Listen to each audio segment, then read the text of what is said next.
بسم اللہ الرحمن الرحیم۔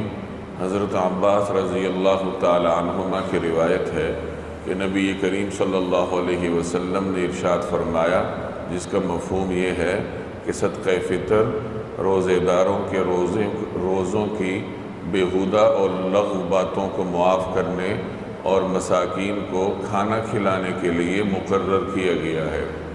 یہ سنن ابی داؤد کی روایت ہے جس میں صدقہ فطر کے وجوب کا بیان ہے۔ فطر روزہ کھولنے کو کہا جاتا ہے۔ جب رمضان کا مہینہ ختم ہوتا ہے اور روزے ختم ہو جاتے ہیں تو اس وقت انسان پر جو صدقہ دینا اس کے ذمہ واجب ہوتا ہے، اس صدقے کو صدقہ فطر کہا جاتا ہے۔ اور اس کی حکمت اس روایت میں بیان ہوئی کہ اللہ تبارک و تعالی نے روزے داروں کے روزوں کو پاک کرنے کے لیے اور مساکین کو کھانا کھلانے کے لیے یہ صدقہ فطر مقرر کیا ہے۔ انسان جب روزے رکھتا ہے تو روزے کے دوران اونچ نیچ ہو جاتی ہے، بہت ساری باتیں اس کی زبان سے نکل جاتی ہیں، باوجود کوشش کے بھی کوئی نہ کوئی ایسی بات نکل جاتی ہے جو خلاف شرع ہے، غیبت ہے، چغلی ہے یا دیگر زبانی گناہ اس سے سرزد ہو جاتے ہیں۔ تو اللہ تعالیٰ نے رمضان کے اختتام پر یہ صدقہ مقرر کیا ہے تاکہ انسان کے روزوں کے دوران جو اس قسم کی باتیں اس سے سرزد ہوئی ہیں ان کی تلافی ہو جائے۔ اور اسی طریقے سے جو غریب غرباء ہیں ان کے گھروں میں بھی جب صدقہ فطر پہنچتا ہے تو عید کی خوشیوں کا کوئی نہ کوئی بندوبست ہو جاتا ہے۔ تو اس وجہ سے اللہ تبارک و تعالیٰ نے صدقہ فطر کو مقرر کیا ہے۔ اب اس میں کئی باتیں سمجھنے کی ہیں۔ پہلی بات یہ کہ صدقہ فطر کون دے گا؟ تو ہر وہ شخص جس کی ملکیت میں 52.5 تولے چاندی کی مالیت کے برابر زائد سامان موجود ہو تو وہ شخص صدقہ فطر دینے کا پابند ہے۔ 52.5 تولے چاندی کی قیمت آج کل 80,000 کے لگ بھگ ہوگی، یا ہر شخص اپنے طور پر معلوم کر لے۔ تو اس قیمت کے برابر اگر کسی شخص کے گھر میں زائد سامان ہے، ضرورت سے زائد سامان، جیسے ایک آدمی کے 2-3 جوڑے ہیں کپڑوں کے تو یہ ضرورت کے ہیں، اب اس سے زائد جو بھی ہیں وہ ضرورت سے زائد سامان ہے۔ اسی طریقے سے گھر میں بہت سارا ایسا سامان ہوتا ہے جو ضرورت سے زائد شمار ہوتا ہے، تو اگر اس سب کی مالیت 52.5 تولے چاندی کی قیمت تک پہنچ جاتی ہے تو ایسے آدمی کے اوپر صدقہ فطر واجب ہوگا اور اسے صدقہ فطر دینا پڑے گا۔ دوسری بات یہ کہ صدقہ فطر کب دیا جاتا ہے؟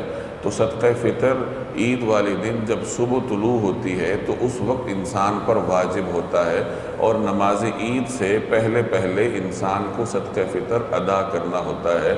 اگر نماز عید تک ادا نہ کیا جائے تو عید کے بعد بھی ادا کیا جا سکتا ہے، لیکن اس کی پھر صدقہ فطر جتنی اہمیت نہیں رہتی بلکہ وہ ایک عام صدقہ بن جاتا ہے۔ اس میں یہ بھی کیا جا سکتا ہے کہ عید سے پہلے ہی چند دن پہلے صدقہ فطر ادا کر دیا جائے تاکہ جو مستحق ہے وہ اپنے لیے عید کا کوئی نہ کوئی بندوبست کر لے۔ تیسری بات یہ ہے کہ صدقہ فطر کس کی جانب سے دیا جاتا ہے؟ تو صدقہ فطر اپنی جانب سے دیا جاتا ہے، اور آپ کے زیر کفالت جو آپ کی نابالغ اولاد ہے ان سب کی جانب سے صدقہ فطر ادا کرنا پڑتا ہے۔ اس میں اگر کوئی آدمی ہمت کرے اور اپنے ملازمین اور ان کے بچوں کا بھی صدقہ فطر دے دے تو یہ اس کے لیے سعادت ہے۔ چنانچہ حضرت نافع رحمہ اللہ جو حضرت عبداللہ بن عمر کے شاگرد تھے، وہ یہ فرماتے ہیں کہ حضرت عبداللہ بن عمر اپنے بچوں کا بھی ادا فرماتے تھے اور میرے بچوں کا صدقہ فطر بھی ادا فرمایا کرتے تھے۔ چوتھی بات یہ ہے کہ صدقہ فطر کتنا دیا جاتا ہے؟ تو صدقہ فطر کے مختلف اجناس ہیں۔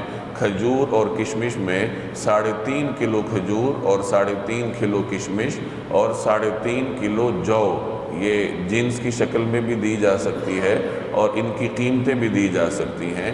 گندم میں اگر کسی نے دینا ہو تو 2.25 کلو گندم یا اس کی قیمت بطور صدقہ فطر کی دینی پڑتی ہے۔ گندم کی شکل میں جب انسان دیتا ہے تو مروجہ قیمتوں کے مطابق 90، 100، 110 روپے کے قریب بنتا ہے، اور باقی اجناس میں رقم کچھ زیادہ بنتی ہے۔ اس میں اپنے لیے سہولت تلاش کرنے کی بجائے انسان اپنی وسعت دیکھے۔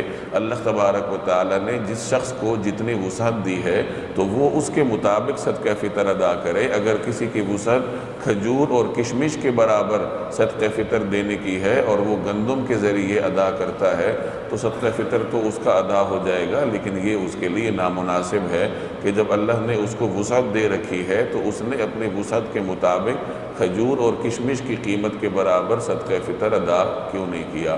اور اس میں نصاب کو دیکھنے کی بجائے ہر شخص خاموشی سے صدقہ فطر ادا کر دے۔ میں نے ابتدا میں عرض کیا کہ جس شخص کی مالی ملکیت میں 52.5 تولے چاندی کی قیمت کے برابر ضرورت سے زائد سامان ہو، اس پہ صدقہ فطر واجب ہوتا ہے۔ لیکن بہت سارے ائمہ ایسے ہیں جن کا نقطہ نظر یہ ہے کہ جس شخص کے پاس ایک دن کی خوراک موجود ہے تو اس کو صدقہ فطر دینا چاہیے۔ تو ظاہر ہے کہ ہر شخص کو اللہ نے اتنی وسعت دی ہوئی ہے، اگر کوئی شخص غریب ہے اسے بھی صدقہ فطر کی ادائیگی کا اہتمام کرنا چاہیے۔ 100-110 روپیہ آج کل دینا کون سا مشکل ہے، تو ہمت کر کے ہر آدمی صدقہ فطر دینے کا اہتمام کرے تاکہ اللہ تبارک و تعالیٰ اس کے روزوں میں جو کی جانے والی لغو باتیں ہیں ان کا کفارہ بھی کر دے اور مساکین کی عید کا بندوبست بھی ہو جائے۔ ایک روایت میں یہاں تک آیا ہے کہ جب تک روزے دار صدقہ فطر ادا نہیں کرتا اس کے روزے زمین و آسمان کے درمیان معلق رہتے ہیں، اللہ کے دربار میں پیش نہیں ہوتے۔ گویا صدقہ فطر جب ادا ہوتا ہے، روزے پاک ہوتے ہیں، پھر وہ اللہ تبارک و تعالیٰ کے دربار میں پیش ہوتے ہیں۔ تو کوشش کرنی چاہیے کہ ہر انسان صدقہ فطر ادا کرنے کا اہتمام کرے۔